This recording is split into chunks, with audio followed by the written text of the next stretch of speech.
Bonjour mes chers élèves. Aujourd'hui, on va traiter une nouvelle leçon d'orthographe intitulée Les adjectifs qualificatifs de couleur. Débutons par un petit rappel. À la base, un adjectif est un mot qui accompagne un nom afin de le rendre plus précis. Voici un rouge des exemples d'adjectifs.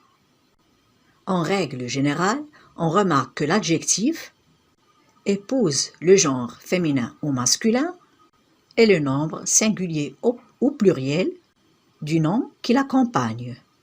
Mais il y a des cas particuliers. Bien sûr, d'accord de l'adjectif concernant l'adjectif de couleur et l'adjectif composé. La présente vidéo porte spécifiquement sur l'adjectif de couleur. Tout d'abord, c'est quoi un adjectif de couleur? C'est un mot qui désigne une couleur et qui qualifie un nom. Par exemple, dans les cas suivants, rouge, vert foncé et jaune serein sont des adjectifs de couleur. Que doit-on savoir pour accorder ces adjectifs de couleur? Eh bien, il faut être informé du fait qu'il existe 3 règles importantes. Celle qui concerne l'adjectif de couleur simple, c'est-à-dire qu'une seule couleur accompagne le nom pour le qualifier. Encore, celle du nom commun employé comme un adjectif de couleur et celle qui concerne un adjectif de couleur composé, c'est-à-dire formé très souvent de 2 mots qui expriment une couleur. Observons la première règle. Si un seul adjectif exprimant une couleur accompagne le nom, on accorde tout simplement cette couleur en genre et en nombre, comme on fait d'ailleurs pour la très grande majorité des adjectifs. Dans les cas suivants, verte s'accorde avec jupe qui est féminin pluriel, brun s'accorde avec cheveux qui est masculin pluriel, bleu s'accorde avec le nom une bague qui est féminin singulier. On fera également l'accord pour les adjectifs de couleur dérivée. Dans les nouveaux cas, exemple, verdâtre, brunâtre, bleuté s'accordent avec leur nom. Vous pouvez remarquer qu'on a ajouté des suffixes. Ce sont des mots dérivés. On a ajouté des suffixes au mot radical de départ. Donc ces mots dérivés-là s'accordent aussi avec leur nom. Mais attention, s'il s'agit d'un nom commun employé comme adjectif de couleur, on ne doit pas faire l'accord entre l'adjectif et le nom. Soyons donc vigilants quand l'adjectif est à l'origine le nom d'un métal, d'un fruit, d'une fleur ou bien d'une pierre précieuse, etc. C'est la raison pour laquelle cerise, orange, or n'ont pas épousé le genre et le nombre des noms auxquels ils se rapportent. En effet, la cerise et l'orange sont des fruits, alors que l'or, c'est un métal. Ici, employés comme adjectif, ils sont invariables.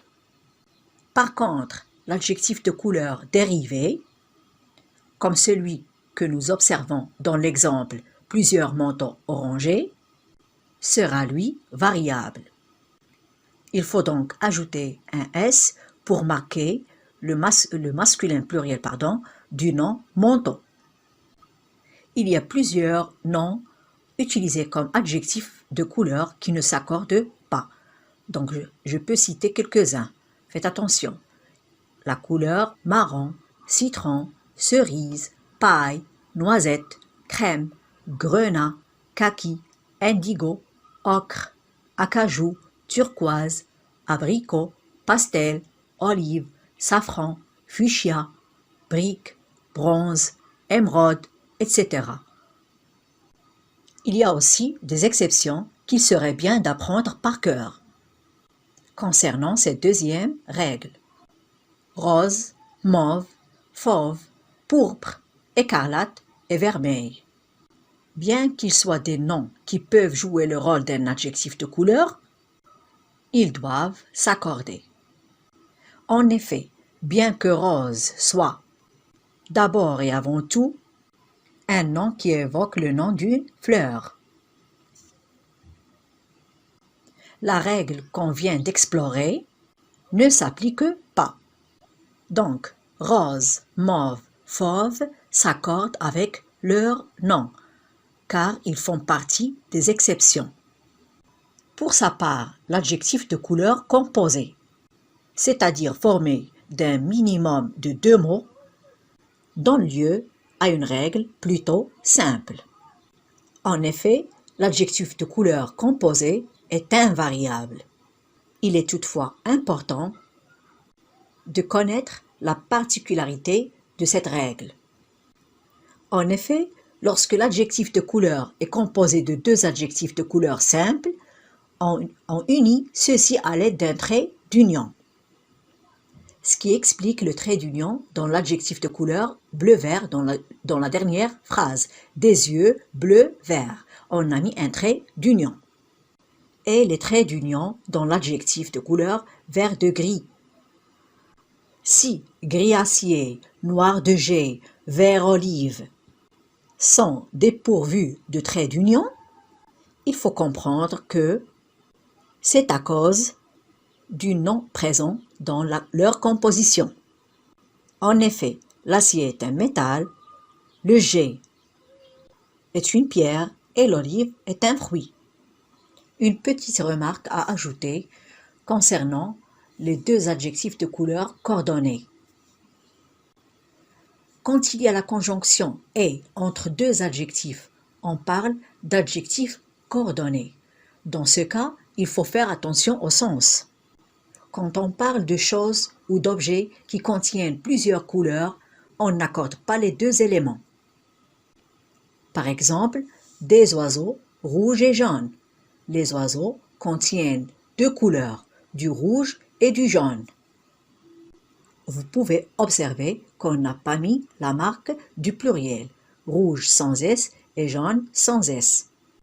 Mais quand on parle de choses dont certaines sont d'une couleur et d'autres d'une autre couleur, on accorde les 2 éléments. Des oiseaux rouges et jaunes.